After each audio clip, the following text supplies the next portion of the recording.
I still remember the day Tom came home and told me he had a new job. He was beaming with excitement, and I couldn't help but feel happy for him. But as he told me more about the company, I felt a knot form in my stomach. They're a great company, and they have a lot of big clients. I think it's going to be a great opportunity for me, Tom said, grinning from ear to ear. That's great, honey. I'm so happy for you, I said, forcing a smile. I'll be working in the sales department, and I'll be helping them with their marketing strategy. And guess what? They just hired this amazing new marketing director named Jane. She's brilliant, and I can't wait to learn from her, Tom said, his eyes sparkling with enthusiasm. I felt a twinge of jealousy as he spoke about Jane. I didn't know her, but I couldn't help but feel like she was going to take up more of Tom's time than work would allow. That's great, Tom. I'm sure you'll do great, I said, trying to sound supportive. Tom didn't seem to notice my hesitation, and he continued to talk about his new job and Jane. I couldn't shake off the feeling that something wasn't right, but I didn't want to ruin Tom's excitement about his new job. As Tom went to bed that night, I couldn't help but feel like something was off. I lay awake in bed thinking about Jane and Tom's new job. I had a feeling this was just the beginning of something that would change our lives forever.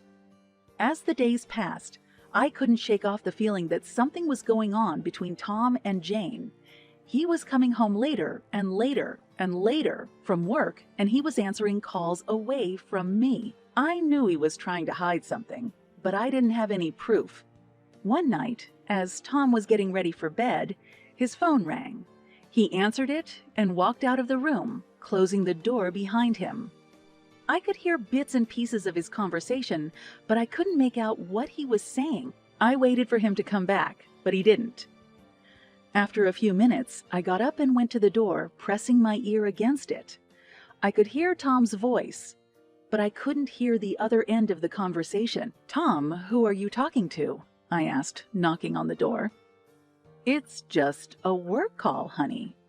I'll be done in a minute, he said, his voice muffled. I knew he was lying, but I didn't want to push the issue. I went back to bed feeling more suspicious than ever.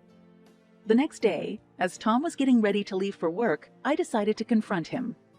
Tom, is everything okay? You've been coming home late and answering calls away from me. Are you cheating on me? I asked, my voice trembling. What? No, of course not. I've just been busy at work, that's all, he said, trying to reassure me. But you're always talking about Jane. Is there something going on between you two? I asked, my suspicion growing. No, honey. Jane is just my colleague. We work together, that's all, he said, his voice calm and reassuring. I wanted to believe him, but I couldn't shake off the feeling that something wasn't right. I knew I had to find out what was really going on between Tom and Jane. I couldn't take it anymore. The constant suspicion was eating away at me, and I knew I had to confront Tom and get to the bottom of things. I decided to pay him a surprise visit at work, hoping to catch him in the act. As I walked into the lobby of the building, I could feel my heart pounding in my chest. I didn't know what I was going to find, but I knew I had to be prepared for the worst. As I made my way to Tom's office, I could hear the sound of laughter coming from inside. My heart sank as I realized that Tom was laughing with Jane. I pushed open the door to his office, and both of them looked up in surprise. "Honey, what are you doing here?" Tom asked, a hint of panic in his voice. "I came to see you, Tom, and to see Jane, apparently," I said, trying to keep my voice steady. "What's going on, Rachel?" Jane asked, looking at me with a mixture of confusion and concern. "I think you know exactly what's going on, Jane. You've been spending a lot of time with my husband lately, and I want to know why," I said, my voice rising with anger. "Rachel, please. It's not what you think. Jane and I are just working together," Tom said, his eyes pleading with me to believe him. "I don't believe you, Tom." I think there's something going on between you two, and I want to know the truth, I said, feeling tears start to prick at the corners of my eyes. Rachel, I swear there's nothing going on. Jane is just a colleague, Tom said, trying to reassure me. I don't believe you, Tom. And until you can prove to me that you're telling the truth, I don't know if I can believe anything you say, I said, turning to leave the office. As I walked out, I could hear Tom and Jane's whispers, and I knew I had to find a way to get to the bottom of things. After the confrontation with Tom and Jane, I couldn't shake off the feeling that they were hiding something from me. I knew I needed to find proof to confirm my suspicions, and I began to watch Tom's every move. One evening, I decided to check Tom's phone while he was in the shower. As I scrolled through his text messages, my worst fears were confirmed. There were messages from Jane that were more than just work, related. They were intimate, flirtatious, and made it clear that they were having an affair. I felt sick to my stomach as I read through the messages. My heart was shattered, and I didn't know what to do. I wanted to confront Tom right then and there, but I knew I needed to be strategic. I didn't want him to deny everything and make me look like a fool. The next day, I decided to follow Tom to work. As I watched from a distance, I saw him and Jane getting out of his car and walking towards the building, holding hands. It was all the proof I needed. My worst fears were confirmed, and I knew I had to confront Tom again. As he walked into his office, I pushed my way in after him, slamming the door behind me. Tom, I know everything. I have proof that you're having an affair with Jane, I said, my voice shaking with anger and hurt. What? Rachel, that's not true. What are you talking about?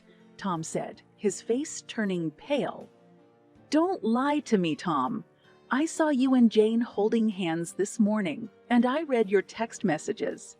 You're having an affair, and I won't stand for it, I said, my voice rising with each word. Tom looked defeated, and I could see the guilt in his eyes. He knew he had been caught. Rachel, I'm sorry. I didn't mean for this to happen. It just happened, Tom said, his voice trailing off. I don't want to hear your excuses, Tom. You betrayed me, and I won't forgive you for this, I said, turning to leave the office. As I walked out, I could feel tears streaming down my face. My world had been shattered, and I didn't know how to pick up the pieces. After discovering Tom's affair with Jane, I was consumed with anger and hurt. I knew I had to get revenge on him for betraying me, but I didn't know where to start. It wasn't until I talked to my best friend, Sarah, that I came up with a plan. Girl, you need to get back at him. And I know just the thing, Sarah said, grinning mischievously. What do you have in mind? I asked, feeling a glimmer of hope. We're going to scratch car, kick him out of the house, and throw all his stuff in the trash. It's the perfect revenge plan, Sarah said, nodding her head in approval. At first, I was hesitant.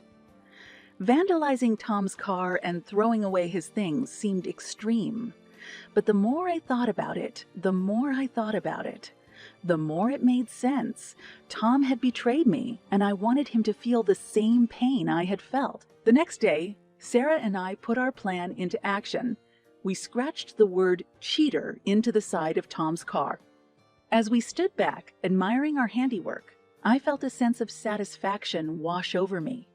Tom had hurt me, but I had gotten my revenge. I knew it was childish, but I didn't care.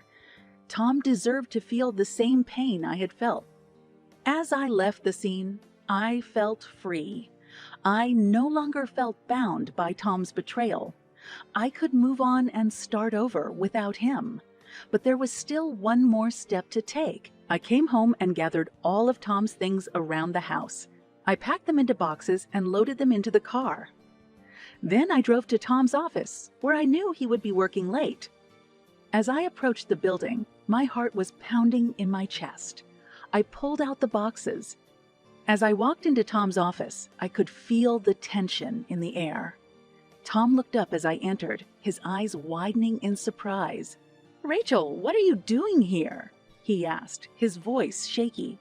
I came to give you your things back, I said, my voice steady.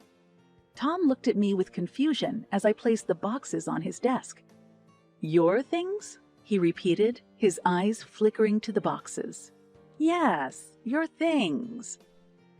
I packed them all up for you. I don't want anything that reminds me of you in my house, I said, my voice cold. Tom looked at me with a mix of sadness and regret. Rachel, I'm so sorry. I know I messed up. Please, can't we work this out? He pleaded. But I was done with Tom's lies and betrayal. It's too late, Tom. I'm done with you. I hope you learned your lesson, I said, turning to leave the office. As I walked out, I could feel Tom's eyes on my back. But I didn't care. I had gotten my revenge, and it felt good. I was ready to move on and start a new chapter of my life, without Tom by my side. As I drove away from Tom's office, I felt a sense of relief wash over me. I had finally let go of the anger and hurt that had been consuming me since I found out about his affair with Jane. Over the next few weeks, I threw myself into my work and my hobbies. I spent more time with my friends and family, and I even started dating again. One evening, I was out for dinner with my best friend, Sarah. We were laughing and chatting when I saw Tom walk into the restaurant with Jane. My heart skipped a beat, but I reminded myself that I was over him. As they walked by our table, Tom's eyes met mine. He looked at me with a mix of sadness and regret. Rachel, can we talk? He asked, his voice shaking. I took a deep breath and looked at Sarah, who nodded in support. Sure, Tom. Let's talk, I said, standing up. We walked to a quiet corner of the restaurant, away from prying eyes. Tom looked at me with a mix of sadness and regret. Rachel, I just wanted to say that I'm sorry. I know I messed up, and I can't change what I did. But I want you to know that I regret it every day. I miss you, Rachel. I miss us, Tom said, his voice pleading. I looked at Tom for a moment, taking in his words. But then I shook my head. Tom, it's too late. I've moved on, and I'm happy. You made your choice, and now you have to live with it, I said, my voice firm. Tom nodded, looking down at his feet. I understand, he said, his voice barely above a whisper. As I walked back to the table with Sarah, I felt a sense of closure. I had finally let go of Tom and the pain he had caused me. I was ready to move on and start a new chapter of my life, one that didn't involve him.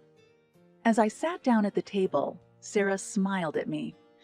You did it, girl. You moved on, she said, raising her glass in a toast. I smiled back, feeling a sense of pride. Yeah, I did, I said, raising my own glass. Here's to new beginnings